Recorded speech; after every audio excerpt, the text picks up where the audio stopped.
2 सितंबर से लेकर 8 सितंबर तक के जितने भी अति महत्वपूर्ण करंट अफेयर्स है वो आपको मिलेंगे और ये सारे क्वेश्चंस आपके आने वाले कॉम्पिटिटिव एग्जाम्स में काफी हेल्पफुल रहेंगे। तो चलिए मैं शुरुआत करती हूँ इस वीडियो को।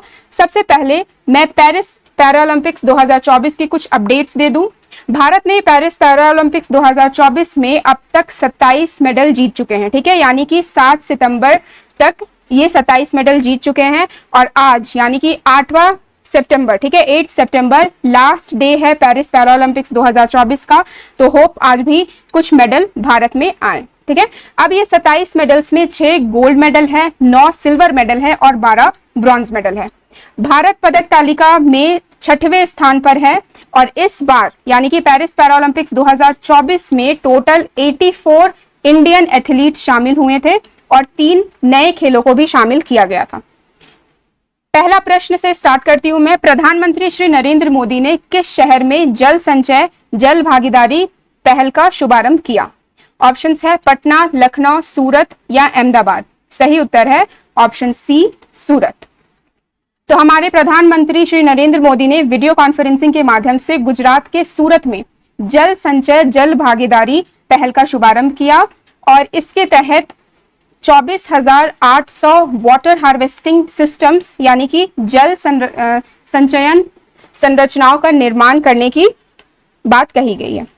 नेक्स्ट क्वेश्चन नंबर 2 है, किस केंद्रीय मंत्री को टाइम मैगजीन की AI की सबसे प्रभावशाली व्यक्तियों की सूची में शामिल किया गया है?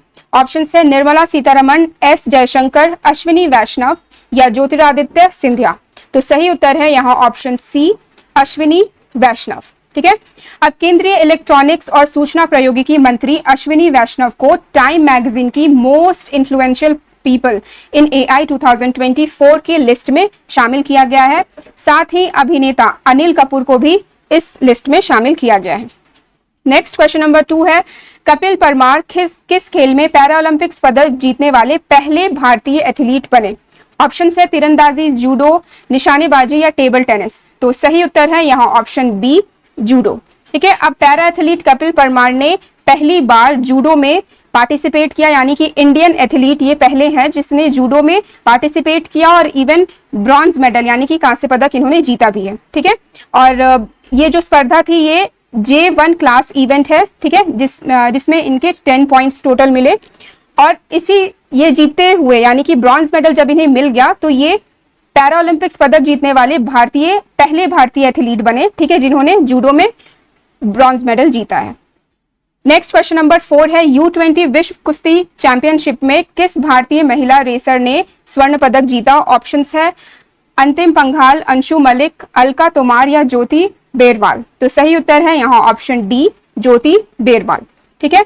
कुश्ती में भारतीय रेसलर ज्योति बेरवाल ने स्पेन में U20 विश्व चैंपियनशिप में महिलाओं की जो 76 किलोग्राम फ्री स्टाइल स्पर्धा थी उसमें इन्होंने गोल्ड मेडल जीता है और इनके साथ फाइनल में मारिया ऑर्लेविच, ठीक है, यूक्रेन की मारिया ऑर्लेविच फाइनल में इनके साथ वो खेली थी। नेक्स्ट क्वेश्चन नंबर 5 है, राष्ट्रपति द्रौपदी मुर्मू ने विश्व शांति बुद्ध विहार का उद्घाटन कहाँ किया? ऑप्शंस है बिहार, महाराष्ट्र, तमिलनाडु या असम। सही उत्तर है यहाँ ऑप्शन बी, महाराष्ट्र, ठीक है। हमारी राष्ट्रपति द्रौपदी मुर्मू ने लातूर जिले में नवनिर्मित विश्व शांति बुद्ध विहार का उद्घाटन किया और यह बुद्ध विहार जो है ये 15 हेक्टेयर में फैला हुआ है, ठीक है, महाराष्ट्र के लातूर जिले में ये। नेक्स्ट क्वेश्चन नंबर 6 है, पेरिस पैरालंपिक्स 2024 में भारतीय क्लब थ्रोअर धर्मवीर ने कौन सा अवार्ड जीता है? ऑप्शंस है स्वर्ण, रजत, कांस्य या कोई नहीं, ठीक है। तो यहाँ सही उत्तर है ऑप्शन ए, स्वर्ण, यानी कि गोल्ड मेडल इन्होंने जीता है, ठीक है। किस स्पर्धा में? पुरुषों की F51 क्लब थ्रोअर धर्मवीर ने स्वर्ण पदक यहाँ जीता है, ठीक है। और इसी गेम में हमवतन प्रणव सूरमा इन्होंने रजत पदक जीता है। धर्मवीर की बात कही जाए तो 34.9 मीटर का थ्रो इन्होंने किया था। Next question number 7, English channel को अकेले तैरकर पार करने वाला सबसे उम्रदराज भारतीय कौन है? ऑप्शंस है अभिषेक शर्मा, अभिमन्यु सिन्हा, शुभम कुमार या सिद्धार्थ अग्रवाल। तो यहाँ सही उत्तर है ऑप्शन डी, सिद्धार्थ अग्रवाल, ठीक है। सिद्धार्थ अग्रवाल जो है ये बेंगलुरु के हैं और इंग्लिश चैनल को अकेले तैरकर पार करने वाले सबसे उम्रदराज भारतीय ये बन गए हैं, ठीक है। 29 अगस्त को इन्होंने इससे 15 घंटे 6 मिनट में पार कर इसे कंप्लीट किया। ठीक है, टोटल 42 किलोमीटर्स की तैराकी इन्होंने की और इन्हें सबसे उम्र दराज इसलिए बोला गया है क्योंकि 49 इयर्स के ये हैं। और इससे पहले, ठीक है, इनसे पहले श्रीकांत विश्वनाथ ने 2018 में यह रिकॉर्ड बनाया था। नेक्स्ट क्वेश्चन नंबर 8 है, भारत ने हाल ही में किस देश के साथ सेमीकंडक्टर क्षेत्र के लिए साझेदारी की है? ऑप्शन है नेपाल, मलेशिया, सिंगापुर या फ्रांस। तो सही उत्तर है यहाँ ऑप्शन सी, सिंगापुर। ठीक है, अब ये जो साझेदारी हुई है भारत और सिंगापुर के बीच में सेमीकंडक्टर क्षेत्र के लिए, तो इसका उद्देश्य यही है कि सेमीकंडक्टर इकोसिस्टम तैयार करना और भारतीय बाजार में सिंगापुर की कंपनियों को अवसर प्रदान करना। नेक्स्ट क्वेश्चन नंबर 9 है, किस देश ने T20 क्रिकेट इतिहास में पावर प्ले का सबसे बड़ा टोटल बनाया है? ऑप्शन है इंग्लैंड, बांग्लादेश, भारत या ऑस्ट्रेलिया। तो सही उत्तर है यहाँ option D, Australia.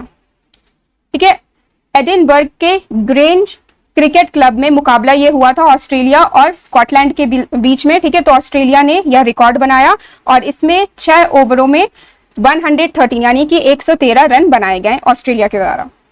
Next question number 10 है, भारतीय नौसेना किस देश के साथ वरुण अभ्यास का आयोजन कर रहा है? ऑप्शंस है यूएसए, रूस, फ्रांस या नेपाल। सही उत्तर है ऑप्शन सी, फ्रांस। कि भारतीय नौसेना का P-81 विमान फ्रांसीसी नौसेना के साथ वरुण का 22वां यानी कि 22वां संस्करण अभ्यास में भाग लेने वाला है। ठीक है, और इस अभ्यास की शुरुआत 1993 में की गई थी। Next question number 11, Paris Paralympics 2024 में शरद कुमार और मरियप्पन यंथावोले ने किस स्पर्धा में पदक जीता? ऑप्शन है ऊंची कूद, जैवलिन थ्रो, निशानेबाजी या तैराकी। तो यहाँ सही उत्तर है ऑप्शन ए, ऊंची कूद यानी कि हाई जंप में। ठीक है, अब शरद कुमार को इसमें रजत पदक मिला है और मरियप्पन यंथावेलु को कांस्य पदक इसमें मिला है। नेक्स्ट क्वेश्चन नंबर 12 है, बीसीसीआई ने हाल ही में किसे पुरुष क्रिकेट टीम का चयनकर्ता नियुक्त किया? ऑप्शंस है एमएस धोनी, दिनेश कार्तिक, अजय रात्रा या संजय बांगर। ठीक है, तो यहाँ सही उत्तर है ऑप्शन सी, अजय रात्रा। ठीक है, बीसीसीआई ने हाल ही में भारत के पूर्व विकेट कीपर अजय रात्रा को 5 सदस्यीय पैनल में चयनकर्ता नियुक्त किया। ठीक है, और इनसे पहले सलील अंकोला ये थे चयनकर्ता। नेक्स्ट क्वेश्चन नंबर 13 है, हाल ही में किसने प्रोजेक्ट नमन का पहला फेज लॉन्च किया? ऑप्शन है Indian air force, Indian army, NDRF या आईटीबीपी। तो सही उत्तर है यहाँ ऑप्शन बी, इंडियन आर्मी। ठीक है, इंडियन आर्मी ने आर्मी वॉइस वेलफेयर एसोसिएशन की अध्यक्षता सुनीता द्विवेदी की उपस्थिति में यह प्रोजेक्ट नमन को लॉन्च किया है। और इस प्रोजेक्ट से क्या होगा? पेंशन भोगियों, पूर्व सैनिकों और उनके परिवारों को सहयोग और सेवा प्रदान की जाएगी। नेक्स्ट क्वेश्चन नंबर 14 है, आईसीसी विश्व टेस्ट चैंपियनशिप फाइनल 11 से 15 जून 2025 तक कहां आयोजित किया जाएगा? ठीक है, ऑप्शंस है अंडाकर, लॉर्ड्स, ईडन गार्डन या साउथहैम्पटन। सही उत्तर है ऑप्शन बी, यहाँ पे लॉर्ड्स में किया जा रहा है। ठीक है, लॉर्ड्स के स्टेडियम में। अब आईसीसी विश्व टेस्ट चैंपियनशिप की जो फाइनल मैच है 11 से 15 जून 2025 तक होगी, यह लंदन के लॉर्ड्स स्टेडियम में आयोजित की जाएगी। ठीक है, नेक्स्ट क्वेश्चन नंबर 15 है, रेमन मैग्सेसे अवार्ड 2024 के रूरल डॉक्टर्स मूवमेंट को सम्मानित किया गया या किस देश से संबंधित है? यानी कि रूरल डॉक्टर्स मूवमेंट या किस देश से संबंधित है? ऑप्शन है नेपाल, वियतनाम, सिंगापुर या थाईलैंड। तो सही उत्तर है यहाँ ऑप्शन डी, थाईलैंड। ठीक है, रेमन मैग्सेसे अवार्ड जिसे हम एशिया का नोबेल भी कहते हैं, और इस अवार्ड को एशिया के उन व्यक्तियों को दिया जाता है जिन्होंने समाज में बहुत ही अच्छे कार्य किए हों। ठीक है, और इस वर्ष यानी कि 2024 में भूटान, वियतनाम, इंडोनेशिया, जापान और थाईलैंड को ये अवार्ड दी गई है।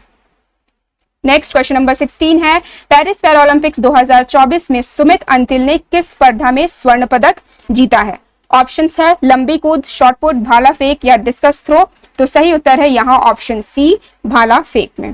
ठीक है, सुमित अंतिल ने पुरुषों की भाला फेंक F64 श्रेणी में 70.59 मीटर का थ्रो किया और उन्होंने गोल्ड मेडल जीता।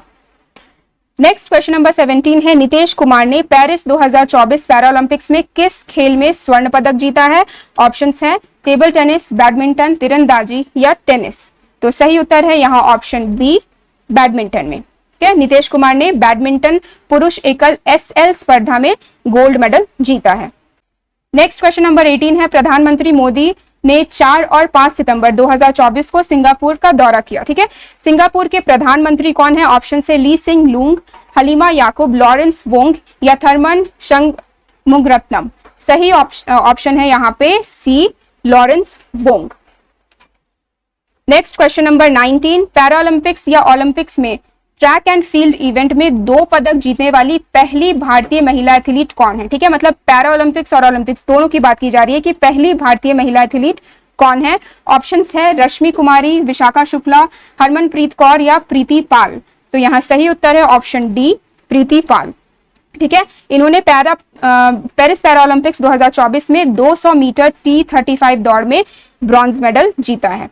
नेक्स्ट क्वेश्चन नंबर 20, वित्त मंत्रालय ने हाल ही में कितनी कंपनियों को नवरत्न का दर्जा दिया? ऑप्शंस है 3, 4, 5 या 6। सही उत्तर है यहाँ ऑप्शन बी, 4 कंपनियों को। ठीक है, अब ये 4 कंपनियां कौन कौन सी हैं जिन्हें नवरत्न का दर्जा दिया गया है? तो SJVN, सौर ऊर्जा निगम, NHPC और RailTel corporation of India. Next question number 21, सर्वोच्च न्यायालय के किस स्थापना वर्षगांठ पर नए ध्वज और प्रतीक चिन्ह का अनावरण किया गया? ठीक है, तो जो सर्वोच्च न्यायालय यानी कि सुप्रीम कोर्ट है, इसके नए ध्वज और प्रतीक चिन्ह के बारे में बात की जा रही है। यहाँ पे कौन से वर्षगांठ पे इनका अनावरण किया गया है? ऑप्शन है 73rd, 74th, 75th या 76th। तो सही उत्तर है यहाँ ऑप्शन सी, 75th। ठीक है, तो सुप्रीम कोर्ट की 75th वर्षगांठ पर राष्ट्रपति द्रौपदी मुर्मू ने नए ध्वज और प्रतीक चिन्ह का अनावरण किया है। ध्वज पर लिखा गया श्लोक जो एक संस्कृत श्लोक है, यतो धर्मस्ततो जयः, इसका अर्थ होता है जहां धर्म है वहां विजय है। Next question 22 number, Paris Paralympics 2024 में एथलीट निषाद कुमार ने ऊंची कूद में कौन सा पदक जीता है? ऑप्शन से स्वर्ण, रजत, कांस्य या इनमें से कोई भी नहीं। तो सही उत्तर है यहाँ ऑप्शन बी, रजत पदक। ठीक है, एथलीट निषाद कुमार ने पुरुषों की ऊंची कूद में T47 स्पर्धा में इन्होंने सिल्वर मेडल जीता है और टोक्यो में यानी कि पिछले पैरा ओलंपिक्स 2020 में, ठीक है, टोक्यो में उन्होंने दूसरे स्थान पर ये रहे थे जहां पे 2.04 मीटर की छलांग के साथ उन्होंने उस टाइम भी रजत पदक जीता था। नेक्स्ट क्वेश्चन नंबर 23, पंचायती राज मंत्रालय ने किसके साथ 5 दिवसीय प्रबंधन विकास कार्यक्रम आयोजित कर रहा है? ऑप्शंस है IIM अमृतसर, नीति आयोग, IIT दिल्ली या IIM अहमदाबाद। तो सही उत्तर है यहाँ ऑप्शन ए, IIM अमृतसर। ठीक है, अब इस प्रबंधक विकास कार्यक्रम का आयोजन 2 से लेकर 6 सितंबर 2024 में हुआ। ठीक है, और इस कार्यक्रम में 10 राज्यों के पंचायती राज संस्थाओं के निर्वाचित प्रतिनिधि और पदाधिकारी भी शामिल थे। नेक्स्ट क्वेश्चन नंबर 24, 2024 में 133rd Indian Oil Durand Cup किस टीम ने जीता है? ऑप्शन है Mohun Bagan super giant, North East United FC, Kerala blast FC या बेंगलुरु FC। तो सही उत्तर है यहाँ option B, North East United FC। ठीक है, अब नॉर्थ ईस्ट यूनाइटेड FC ने 31 अगस्त 2024 को मोहन बागान सुपर जॉइंट को हराकर 133rd Indian Oil Durand cup जीता। आज का आखिरी प्रश्न, हाल ही में ग्लोबल फिटनेस फेस्ट GFF 2024 कहां आयोजित किया गया? ऑप्शंस आपके सामने हैं, नई दिल्ली, मुंबई, चेन्नई और हैदराबाद। अब इस प्रश्न का उत्तर आप हमें कमेंट सेक्शन में कमेंट कर जरूर बताइएगा। तो अगर आपको ये वीडियो हेल्पफुल लगी हो, अगर आपको ये पसंद आई हो तो आप इसे लाइक करें और सब्सक्राइब करें हमारे चैनल गवर्नमेंट जॉब फैक्ट्री को।